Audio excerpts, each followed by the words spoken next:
pagmamahal sa inyo, Kira. World! Medyo nagkakaroon ng shock factor si Welcome back, Kira and Hello, Kira and Charlie. We love Grabe pagmamahal sa inyo ng taong bayan ngayon Yes, dito. that's true. Hi, girls! Welcome back to the outside world. Actually, Kira and Charlie, kanina we saw you sa eviction room. Parang tumatawa pa, nag-uusap pa. Kaya nga, oh. Are you okay, Kira?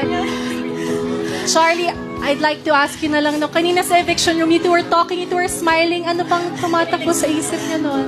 We were just recalling po all of the memories that we had together from the first day up until now, and we were just saying that we were so happy to walk out together because we sleep beside each other, and it would be really hard for us if one of us came out and we wouldn't see each other beside each other tonight or tomorrow morning. So we were so happy po. Oh, we're so happy to see you girls bloom inside the Big Brother house.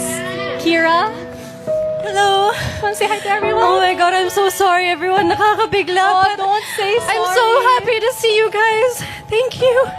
I love you. Kira. Welcome back to the And outside Charlie. world, girls. Thank you. You made us all so proud. At You did marami great. pang mangyayari sobra dito love sa you outside guys. world. Everyone supports you so much. Palakpakan muli natin Charlie at Kira!